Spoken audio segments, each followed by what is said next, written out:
नमस्कार, मैं doctor Anupama Saxena LBS college Kotputli से प्रथम वर्ष राजनीति विज्ञान की इस कक्षा में आप सभी का स्वागत है। आज के इस व्याख्यान में मैं आपको दयानंद सरस्वती के संबंध में बताऊंगी। दयानंद सरस्वती के संबंध में हम पिछले व्याख्यानों में भी चर्चा कर चुके हैं।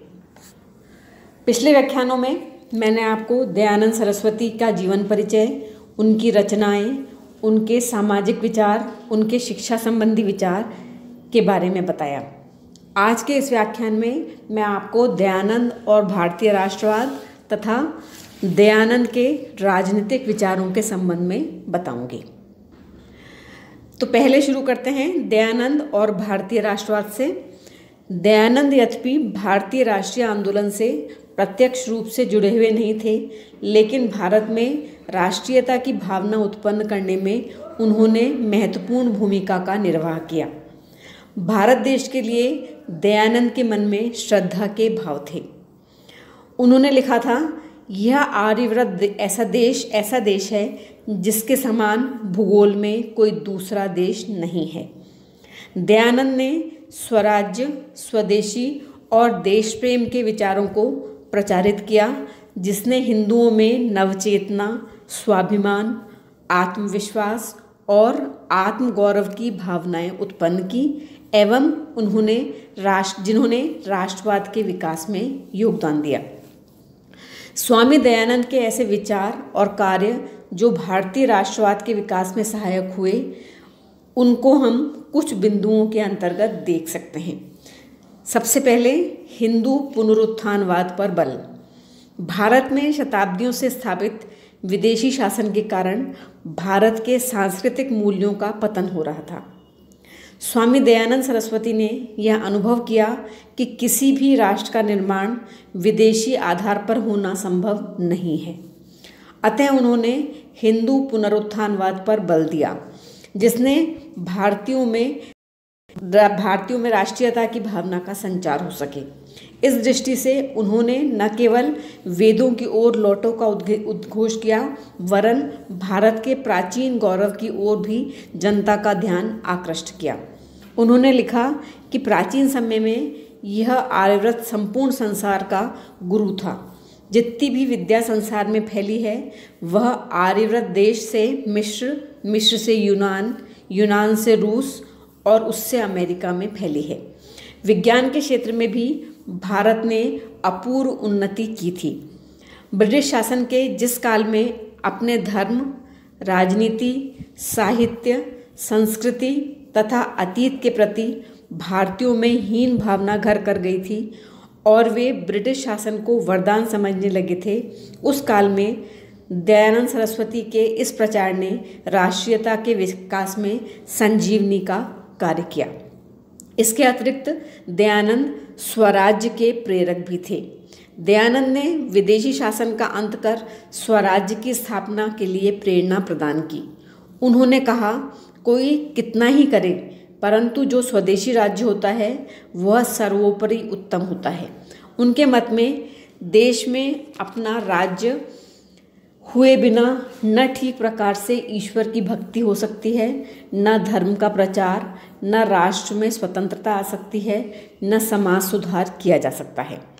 आर्य समाज की प्रेरणा से ही हजारों देशभक्त भारतीय राष्ट्रीय आंदोलन के साथ जुड़े। इन देशभक्तों में लाला हंसराज, लाला लाजपत राय, स्वामी श्रद्धानंद के नाम विशेष रूप से उल्लेखनीय हैं। स्वराज्य का प्रेरणा स्रोत होने के कारण ही तिलक ने दयानंद को स्वराज्य का प्रथम संदेशवाहक कहा है। दयानंद ने तत्कालीन भारतीयों को स्वराज्य का महत्व बताते हुए स्वराज्य प्राप्ति के लिए प्रेरित किया तथा उन्हें वैदिक राज व्यवस्था एवं राजधर्म की पूर्ण शिक्षा दी। इसके अतिरिक्त इस संदर्भ में दयानंद ने राष्ट्रीय भाषा के रूप में हिंदी को अपनाने पर बल दिया। दयानंद ने हिंदी को राष्ट्रभाषा बनाने की आवश्यकता पर बल दिया और हिंदी भाषा का प्रचार करने को कहा। इसका कारण यह था कि उस समय राष्ट्रीय एकता में बांधने वाला कोई सूत्र नहीं था। दयानंद का यह विश्वास था कि हिंदी द्वारा देश में जागृति उत्पन्न करने का कार्य अधिक सरलता से किया जा सकेगा। यही कारण था कि गुजराती भाषी होने के बावजूद उन्होंने अपना प्रसिद्ध ग्रंथ सत्यार्थ प्रकाश हिंदी में लिखा, जिससे उनके विचारों के प्रसार का व्यापक क्षेत्र हो सके। दयानंद द्वारा हिंदी को राष्ट्रभाषा के रूप में अपनाए जाने पर बल दिया जाना भी उनकी राष्ट्रीय विचारधारा का एक महत्वपूर्ण उदाहरण है। दयानंद के कारण ही आर्य समाज ने यह आवाज़ उठाई कि शिक्षा का माध्यम देशी भाषाएं होनी चाहिए। इसके अतिरिक्त राष्ट्रवाद के संदर्भ में दयानंद का एक महत्वपूर्ण योगदान स्वदेशी है। दयानंद ने भारत में राष्ट्रीयता के विचार के प्रसार के लिए स्वदेशी पर बल दिया। दयानंद के लिए स्वदेशी का अर्थ मात्र भारतीय वस्त्र नहीं थे, वरन स्वदेशी को उन्होंने व्यापक अर्थ में ग्रहण किया था। स्वदेशी राज्य, धर्म, रहन सहन, परंपराएं, कला आदि सभी उनकी स्वदेशी धारणा के अंग थे। उनके अनुसार स्वदेशी राज्य वही होगा जिसमें अपनी संस्कृति की रक्षा के साथ साथ उसका संवर्धन और विकास भी किया जाता हो।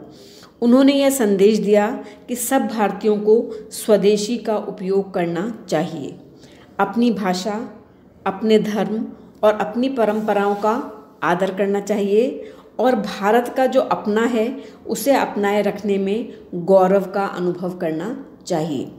उनका स्वदेश में निर्मित वस्तुओं से प्रेम उनके इस कथन से स्पष्ट होता है कि हम और आपके लिए उचित है कि जिस देश के पदार्थों से अपना शरीर बना और अब भी पालन होता है, आगे भी होगा, उसकी उन्नति तन मन धन से सब मिलकर प्रीति से करें। इसके अतिरिक्त राष्ट्रवाद के संदर्भ में दयानंद ने कर्म का संदेश दिया।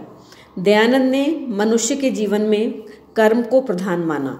कर्म को धर्म मानते हुए उन्होंने लिखा कि ईश्वर ने धर्म करने के लिए, बुद्धि आदि बढ़ाने के लिए साधन जीव के पास रखे हैं। जब जीव उनसे पूर्ण पुरुषार्थ करता है, तब परमेश्वर भी अपने पूर्ण सामर्थ्य से उन पर कृपा करता है, अन्य पर नहीं करता। दयानंद ने कर्म के विचार के माध्यम से भारतीयों में राष्ट्रीयता का प्रसार किया। उनका कहना था कि कर्मयोगी प्रजागण जब संगठित होते हैं तभी वे स्वराज्य प्राप्त करते हैं, जिससे उत्तम कोई दूसरा राज्य नहीं है। इसके अतिरिक्त निर्भीकता का संदेश भी भारत में राष्ट्रवाद की उन्नति का कारण बना। दयानंद ने निर्भीकता को ग्रहण करने का संदेश दिया तथा इस बात पर बल दिया कि निर्भीकता का गुण नैतिक गुण के रूप में विकसित किया जाना चाहिए। केवल निर्भीकता राजनीतिक रूप धारण कर लेने पर ऐसी शक्ति बन जाती है जो उत्पीड़न तथा निरंकुश राष्ट्रवाद का सामना कर सकती है। निर्भीकता को उन्होंने मानव अधिकारों की प्राप्ति का आधार भी माना। निर्भीकता के इस संदेश द्वारा दयानंद ने भारतीयों को विदेशी शासन का विरोध करने की प्रेरणा दी। दयानंद के इस विचार को भारतीय राष्ट्रीय आंदोलन की उस उग्रवादी विचारधारा की नींव माना जा सकता है जो स्वराज्य को अपना जन्म सिद्ध अधिकार मानता है। इसके अतिरिक्त दयानंद ने चरित्र निर्माण पर भी बल दिया। एक सच्चे राष्ट्रवादी की भांति दयानंद सरस्वती ने भारत की दो प्रमुख चारित्रिक कमियों की ओर संकेत दिया: अक्रमण्यता एवं भाग्यवादिता, जो भारत के पतन तथा भारत पर विदेशी प्रभुत्व का कारण रही। इसके अतिरिक्त दयानंद सरस्वती के अनुसार आपसी फूट, मतभेद, ब्रह्मचर्य का पालन न करना, मिथ्या भाषण, शिक्षा की कमी आदि कुछ ऐसे तत्व थे जो भारतीयों के सामान्य पतन और उत्तरदायित्व की भावना के ह्रास का कारण बने। इस प्रकार की स्थिति में सुधार के लिए दयानंद ने व्यक्ति के नैतिक शुद्धिकरण और समाज के पुनर्निर्माण पर बल दिया। उन्होंने यह मत प्रकट किया कि सार्वजनिक हित की भावना, साहस, आज्ञा पालन का भाव, देशभक्ति आदि गुणों के कारण ही अंग्रेज हम पर राज्य करने में सफल हुए हैं। अतः दयानंद का यह विचार था कि यदि भारत अपने प्राचीन गौरव को पुनः प्राप्त करना चाहता है तो व्यक्ति और समाज में चारित्रिक सुधार अनिवार्य है। इसके अतिरिक्त राष्ट्रवाद के संदर्भ में दयानंद ने अर्थहीन धार्मिक कर्मकांड तथा सामाजिक कुरीतियों का भी विरोध किया। स्वामी दयानंद अर्थहीन धार्मिक कर्मकांड तथा सामाजिक कुरीतियों का विरोध करते थे। इन कुरीतियों के विरोध करने के पीछे दयानंद का राष्ट्रवाद के प्रति प्रेम ही था। एक सशक्त राष्ट्र का निर्माण तभी संभव था जब भारत में धार्मिक कर्मकांड और कुरीतियों का अंत हो जाए। तब कोई जन समुदाय धार्मिक मूर्खता और अर्थहीन कर्मकांड से, सामाजिक कुरीतियों एवं वैचारिक जड़ता से स्वयं को मुक्त करने लगता है, तब उसमें प्राण शक्ति संचित होने लगती है। इस स्थिति में वह किसी भी प्रकार के अनौचित्य और अन्याय को, चाहे वह विदेशी हो या स्वदेशी, सहने से इनकार कर देता है। इस संदर्भ में दयानंद का ऐतिहासिक महत्व यह है कि उन्होंने धर्म परिष्कार और समाज सुधार की वह ज्योति जलाई जिससे भारत के सुप्त पुरुषार्थ को जागृत कर उसे राष्ट्रवाद की दिशा में प्रवृत्त किया। तो ये थे बच्चों दयानंद के राष्ट्रवाद संबंधी विचार। अगले व्याख्यान में मैं आपको दयानंद के राजनीतिक विचारों के संबंध में बताऊंगी।